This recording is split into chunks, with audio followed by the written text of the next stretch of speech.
If you think about it, colleges are priced kind of like airline tickets.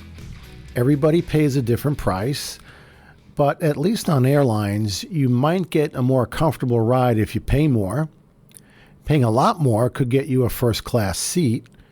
Paying a little more could get you an aisle seat near the front or a seat on the exit row with better legroom. But if you pay a higher price for a college, you won't get any extra perks for that. Your child will not have smaller classes or be entitled to more face time with professors just because you paid more for a bachelor's degree than the parents of other students. There is no academic advantage to paying more.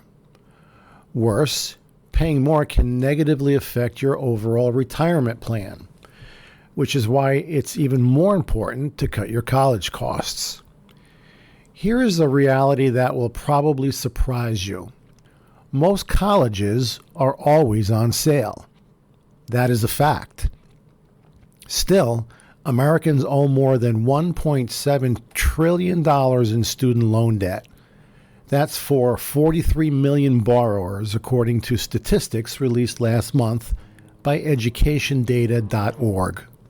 The average public university student borrows a little over $30,000 to attain a bachelor's degree, and 2.8 million people over the age of 60 are still paying off college loans. The growing cost of college and the resulting student loan debt are affecting families all through retirement. It used to be that homeowners planned to pay off their mortgages and live out retirement debt-free. But a survey by national mortgage firm American Financing found that 44% of Americans between the ages of 60 and 70 have a mortgage when they retire. Nearly 17% think it's possible that they will never pay off the mortgage. Why is that? Well, for many families, it's the price of sending their child to a costly college. The problem that we're dealing with is that families often overpay for college, take on too much debt, and hurt their savings and retirement plans because they tumbled unprepared into the late-stage college funding pressure cooker. Hi, my name is John Gigliello, certified financial planner with the Albany Financial Group, and you're listening to Invest in Knowledge, a podcast about all things financial. After a life-altering health issue at 39, my calling in life became clear: to share my knowledge of personal finance with people who are looking to make smart and responsible choices with their money. Only through education, action, and accountability can you build the confidence and security that you need to live a satisfying life. This is going to be a two-part podcast episode. Today, I will talk about college planning and 4 keys to cutting college costs. Next month, I will dive into the details of qualifying for financial aid and understanding the different types of loans, scholarships, and grants that are available. By the end of these 2 episodes, I believe you will be better prepared to meet late-stage college planning challenges. Now, you may be wondering, why is a financial professional talking today about college? Well, I do this as a service to my clients and community because I've seen many families struggle with these issues. I've experienced them myself. Getting kids through grade school and then high school is hard enough. You've been working and working, maybe saving for the eventual college tuition, and then boom, your kid is a junior or senior in high school, and you realize that you really haven't planned enough. The costs of tuition plus room and board are higher than you expected. Stress increases as you receive piles of slick brochures from those fancy colleges, and you hear your friends brag about where their kids are going to school. As we just discussed, this leads to poor decisions which may negatively impact your family's financial health for years, even decades to come. I've seen that happen, and I want to help you before you get to that stage. Your son or daughter can go to a good school, have a great college experience, and do it without saddling any of you with undue debt. I've seen that happen as well.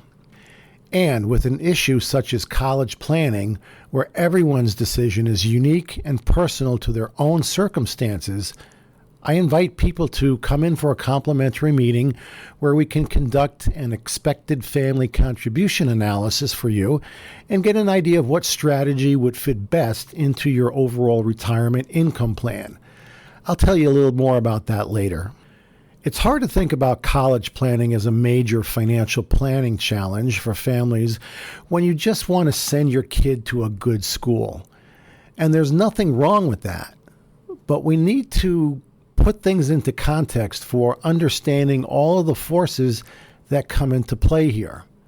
So here's a quick rundown of many of the key aspects of this challenge. First of all, students and parents feel the academic and social pressure of competition. Colleges target your child, wanting him or her to apply mostly so they can just reject the application. Impending deadlines promote tension and rash decisions. Your student's college list may be unrealistic and perhaps influenced by popular ranking lists and uninformed about actual costs, degree earning power, and the average number of years to graduation. School counselors are not trained to help families figure out how to pay for college. And then lastly, many families just lack knowledge and guidance about the whole process. All these dynamics contribute to something none of us want to have happen: overpaying for college. That late-stage college funding pressure cooker can deliver some very unhappy results. Families act rashly, and as a result, many parents tap home equity or take out large second mortgages to pay for colleges. As we saw earlier, many have not paid those off by the time they retire. Some divert retirement funds to pay tuition and have to work longer than they had hoped or planned. The glaring truth is that most families just lack knowledge and guidance and how to get the best price for college. When it comes to late-stage college planning, the biggest problem is that there is no plan. It's not well thought out. But until you send in your acceptance letter, it's not too late. Now, I don't want to make things sound completely hopeless here. The fact that you're listening indicates that you're ready to tackle what is actually a very big financial planning issue for families. That's a good sign because, as you will see, there are steps to start taking now that will make this period of your life less stressful. You will be less pressured if you have a late-stage college funding strategy. By now, you're probably tired of me introducing all of these complications. You're probably thinking, John, come on, let's get on with it. What is the first, most important thing I need to know so I can avoid overpaying? Well, that brings us to our first key point. Parents must lead the college selection process with child as co-pilot because you have the most to lose. Lose means picking the wrong school, overpaying for it, or underestimating total costs, including how many years it actually takes to earn a degree. Now, I'm not saying that the student shouldn't be involved in the college planning process at all. That's not true. But the parents need to know what they're willing to pay and where the money comes from. It is all too easy to go into the search process blindly, looking at every school that shows up at a college fair or sends you those glossy marketing materials. Then the student falls in love with a certain school. I knew a dad who let his son apply to his dream school, NYU, just to see what would happen. Of course, the son was accepted and got in, and the father found it impossible to tell him no. Unfortunately, NYU is notoriously stingy with their scholarships and aid, and the dad ended up paying much more than he could really afford. It's much better to know your facts and figures at the beginning and search for colleges with eyes wide open. Here are a few items about college that you don't see or hear much about, but I want to put them in front of you as part of an understanding of why it's so important for you to be running the college selection process for your child. According to the National Student Clearinghouse Research Center, in the year 2020, 24% of college students drop out after just the first year. 9% transfer to another college for their sophomore year. And college dropouts are 4 times more likely to default on student loans than those who graduate. So next you might be wondering, so let's say I'm in charge, I'm leading the process. The news is filled with the rising prices of college, I get that. Can I send my child to a good school without blowing my savings? And the answer is yes. Higher education is actually a buyer's market, despite news about increased costs and high rejection rates. Price discounts are quite common among state universities as well as private institutions. Schools give discounts through grants and scholarships. In fact, almost 60% of students at public universities do not pay full price. And another 89% of students at private schools receive a price break. This is according to the National Association of College and University Business Officers' annual tuition discounting study, which was released most recently in the year 2020. One thing you should take away from these facts is that it's clearly not just A students who get scholarships and grants. Nearly everyone who attends a private college receives some type of price cut from his or her school. For years now, the tuition discount has been creeping up. The percentage of students who receive grants and scholarships at private schools is actually at an historic high. The average tuition discount at private colleges and universities, almost 60%, is also at a historic level. For example, the average 60% discount off of a $45,000 tuition bill leaves the real price of the school at about $18,225. That's a $26,775 discount. You might naturally be wondering why schools are giving out so much money. Well, here's the reason. For most schools, it's a buyer's market. This might seem strange because all the media attention is focused on the most elite universities that reject nearly all applicants. Most schools, however, don't enjoy this kind of advantage. They have to work really hard to fill their freshman slots.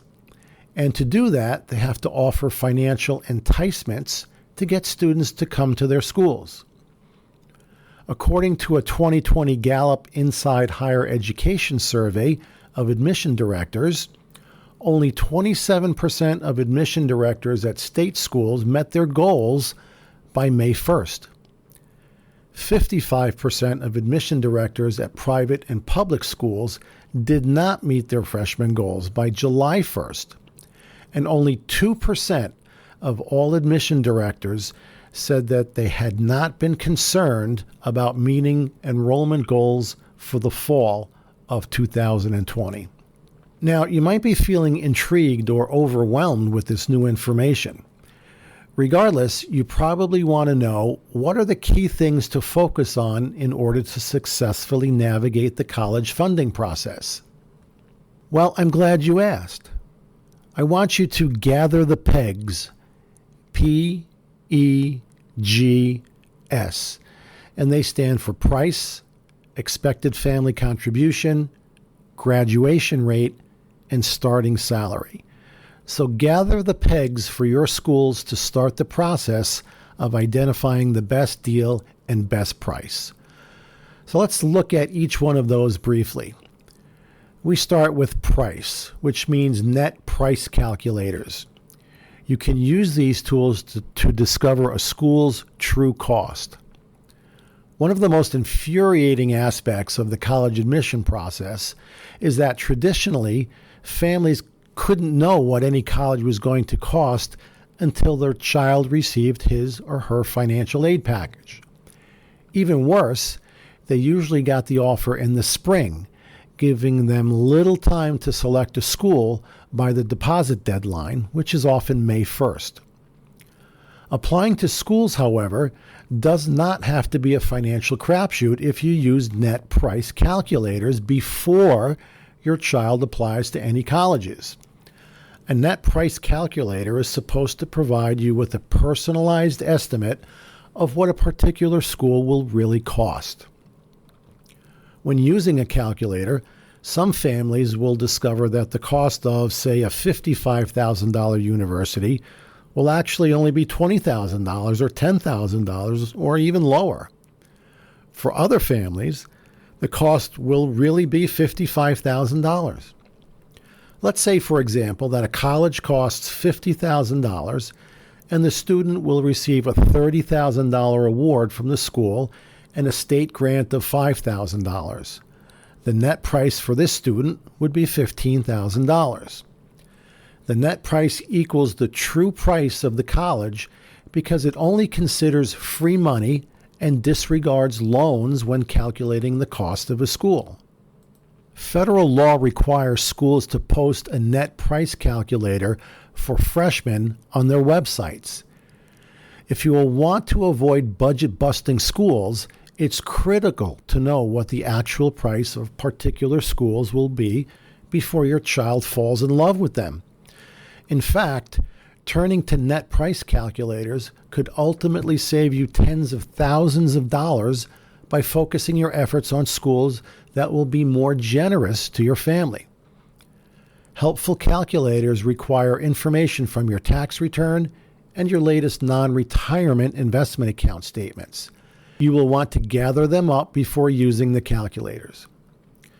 Families should turn to these calculators to get a handle on what sort of applicants capture the best awards at an institution.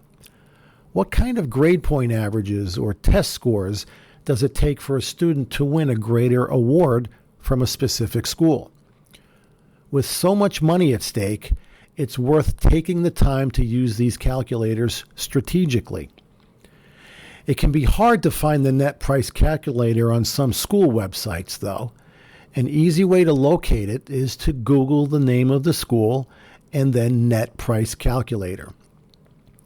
Accurate NPC results will not be available until later years in high school when a student's GPA and SAT or ACT scores are known. The reason for this is that it would be nearly impossible for a school to know what kind of awards a child might get without knowing what his or her academic profile is. You need to understand that not all calculators are good ones. The weakest calculators rely on the federal template. Using these could take less than a minute to complete, and the questions are very minimal, which leads to dubious cost estimates. The federal calculator only asks for income ranges, but a good calculator will require figures off your latest income tax return. Bad calculators also rely on old cost data. Some net price calculators are still using 2015 costs, so check how old those figures are. These federal calculators are only meant to provide personalized cost estimates to families seeking needs-based aid. And even then, the needs-based aid answers are simply averages. They do not calculate merit scholarships. Okay, so now let's move on to the E in PEGS. That stands for Expected Family Contribution. This is a federally calculated number that tells you what you're expected to pay. Your expected family contribution is a dollar figure that represents what a financial aid formula believes your household should contribute to pay for 1 year of a child's college education, but it's not necessarily what you will pay. Your EFC is based on a number of factors, including income, non-retirement money, education account assets, size of the household, marital status of the parents, and number of students in college. The EFC will give you a good idea whether you will qualify for needs-based aid or if you should seek out schools that provide merit scholarships. 2 EFC financial aid formulas exist. The federal formula is tied to the free application for federal student aid, or FAFSA for short. That's the online form students must complete to qualify for federal and state aid at any school. The vast majority of colleges also use the FAFSA to determine who will receive their own in-house aid.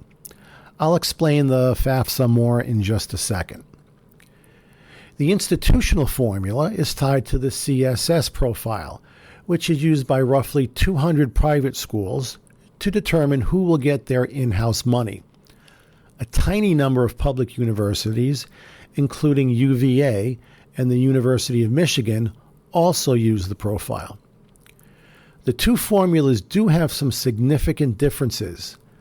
Sometimes the EFCs resulting from each of these formulas will be similar, but other times they will not. I want to take a step back and explain the timeline here. You can get a free estimate of your EFC from collegeboard.com, which will be pretty close to the official one. Get an EFC estimate as early as freshman or the sophomore year in high school. For your official EFC, and in order to qualify for any help, you must complete the free application for federal student aid, again known as FAFSA, which you can find at fafsa.ed.gov.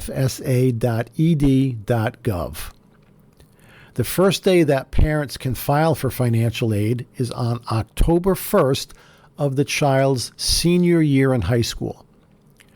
Parents will be using 2-year-old tax returns to complete the FAFSA, so there is no reason not to file the application as soon as possible. Now, this is really important to know. You must file your FAFSA early. Aid from states and public universities can run out, so filing early is essential. Some states have earlier deadlines, and if you miss the deadline to file the FAFSA in your state, you will be ineligible for that state aid. Finally, even if you don't think you will qualify for financial aid, applying early to state universities may boost your chances of merit scholarships since deadlines can be early. Now, the lowest EFC a family can have is 0. That means a student has no ability to pay for college. In contrast, there is no cap on an EFC for high-income families. It's possible to have an EFC of $40,000, $50,000, or $100,000, or maybe even higher. When the EFC is high and need-based aid is out of the question, you look for schools that provide merit scholarships to affluent students. Families will usually have to pay more for college than their EFC indicates that they can afford because most schools do not meet 100% of a student's demonstrated financial need. Consequently, it's important to identify the most generous schools that would consider your child as an attractive candidate. We will go into more details about this a little bit later. Your EFC is produced through a calculator on the College Board's website. It uses both of the methodologies we discussed before and produces 2 EFCs for you, one generated by the federal, again FAFSA, formula, and the other by the institutional profile formula. In order to get a complete and accurate EFC, you will need your latest tax returns and other non-retirement financial records. Okay, let's take a couple of minutes to run through some EFC scenarios to give you an idea of what EFCs are possible. Let's start here with an example from a middle-class family with average income around $52,000 and low savings of roughly $15,000. I'm only using non-retirement money in my examples because the formulas do not consider retirement assets in their calculations.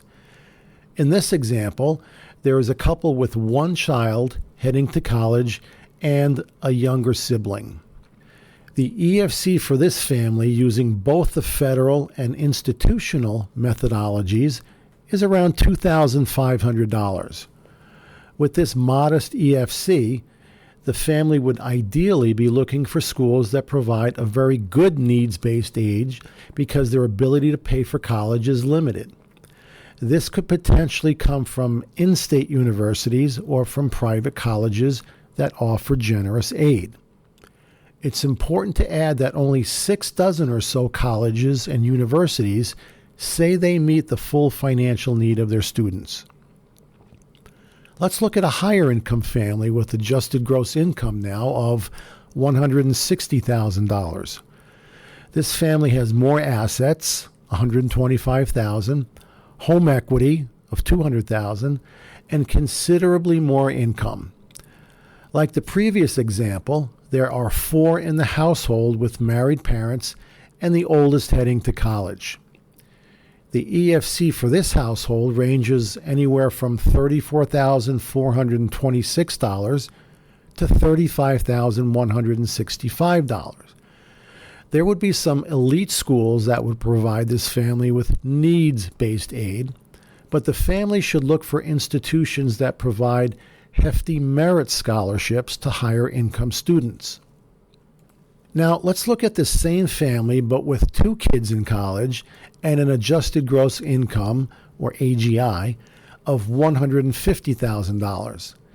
The EFC for each child would be between $17,997 and $22,926.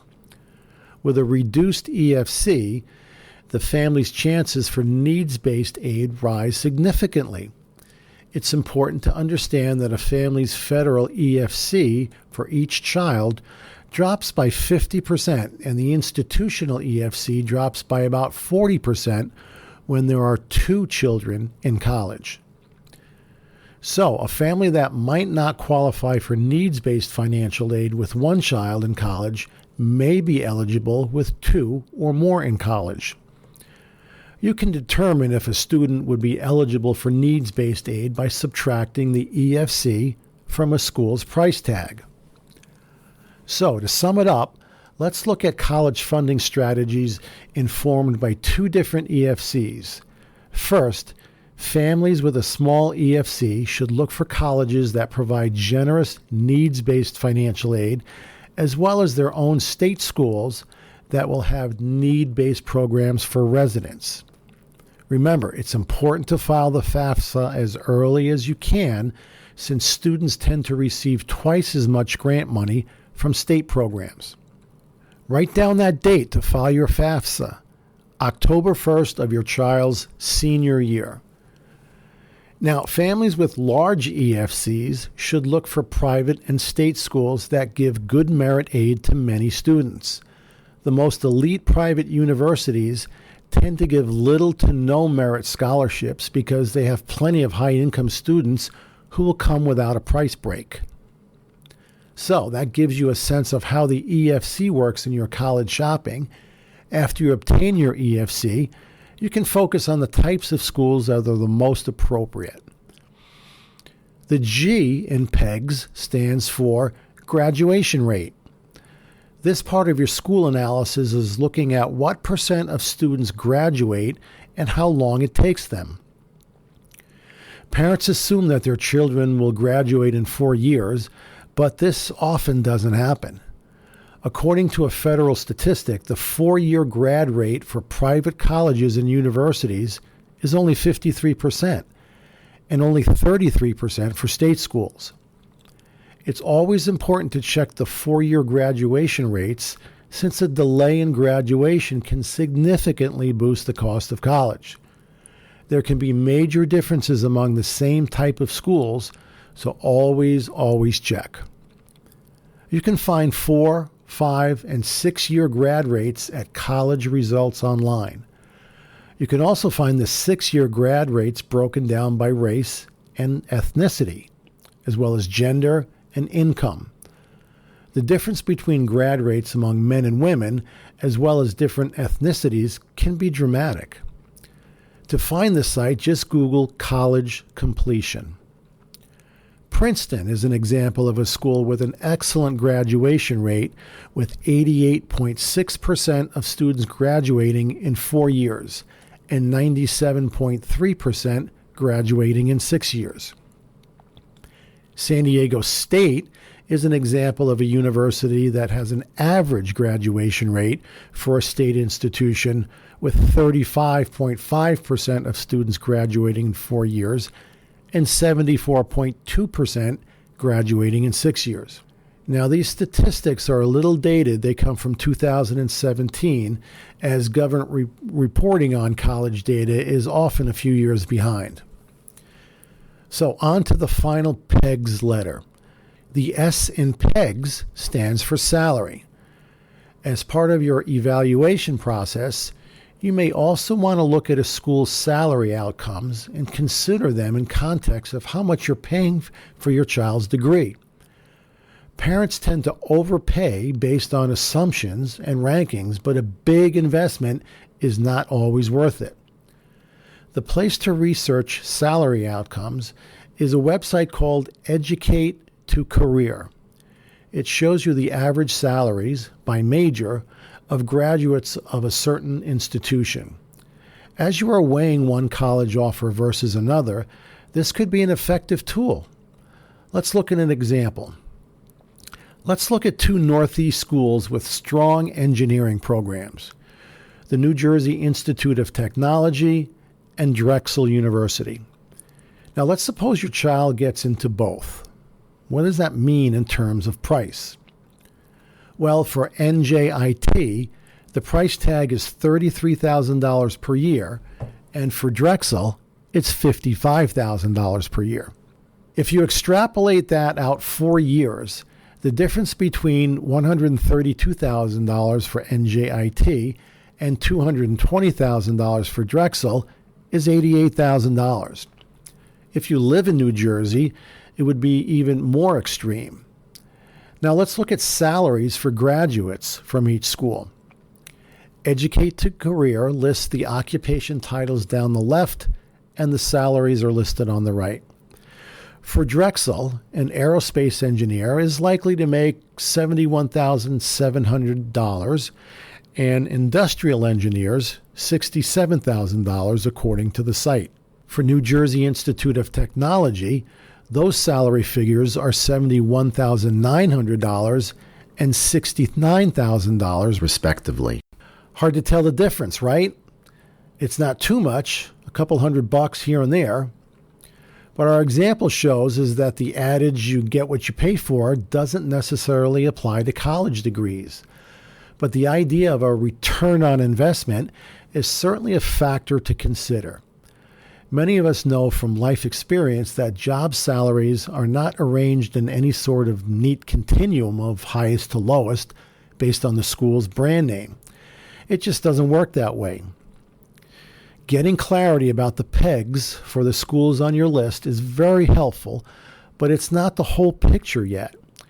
You are still probably wondering, will my kid qualify for financial aid, and how does that fit with grants, scholarships, and loans? This will bring us to the fourth key. The common question, will my kid qualify for aid, is best answered when you understand how discounts, scholarships, and loans work to produce the lowest college cost possible. There is so much information to share on this key that I will publish a separate episode on the topic next month, so please stay tuned. No doubt at this point, many of you are feeling like, yikes, this is so much information. How do we thoroughly process it and proceed? Well, that's a great question, and it leads us to our final wrap-up for this podcast. Let's look at where we started. We started with the main challenge. Families often overpay for college, take on too much debt, and hurt their savings and retirement plans because they tumbled unprepared into the late-stage college funding pressure cooker. Then we looked at the details behind these main points. Parents must lead the college selection process. Higher education is actually a buyer's market. Gather the pegs, price, expected family contribution, graduation rate, and starting salary to start the process. And understand how financial aid works to get the best price. This brings us naturally to the conclusion that you need to start developing your college funding strategy now by getting an expected family contribution analysis. From that baseline, you can begin to gather the rest of the critical information you need to start the hunt for the right school with the lowest possible tuition while protecting your retirement plans. College education is a buyer's market, and the old adage, knowledge is power, is certainly true. When you act as an informed consumer, you can get the best education at the lowest cost and minimize the risk of damaging your retirement savings. I'd like to leave you with one last thought. Paying for college is one of the biggest purchases in your life, next to a house. So do your research and get it right. Thank you for listening to this episode of Invest in Knowledge. Don't hesitate to reach out to my office with any additional questions or to receive a free copy of the Savvy Parent's Guide to Cutting College Costs. You can find all of my contact information on my website at www.jgigliello.com. If you know of anyone who is struggling with college planning, please feel free to tell them about this 2-part podcast episode. Of course, we always encourage you to take part in the full financial planning process to help secure your financial future and, in turn, feel optimistic and proud about your accomplishments. Knowing that I've provided education and a plan for my clients has allowed me to turn a personal challenge into a gratifying journey. If you're looking to make smart and responsible choices with your money, then stay tuned for our next episode of Invest in Knowledge, coming in early July. Have a wonderful day. The facts and statistics presented in this podcast episode were compiled by Horse's Mouth, LLC. John Gigliello is a registered representative with, and securities are offered through LPL Financial, member FINRA, SIPC. Investment advice is offered through Private Advisor Group, a registered investment advisor. Private Advisor Group and Albany Financial Group are separate entities from LPL Financial. The opinions voiced in this material are for general information only and are not intended to provide specific advice or recommendations for any individual. All performance referenced is historical and is no guarantee of future results. All indices are unmanaged and may not be invested in directly. The economic forecast set forth in this material may not develop as predicted, and there can be no guarantee that strategies promoted will be successful. This is a hypothetical example and is not representative of any specific situation. Your results will vary. The hypothetical rates of return used do not reflect the deduction of fees and charges inherent to investing. Individual tax and legal matters should be discussed with your tax or legal professional.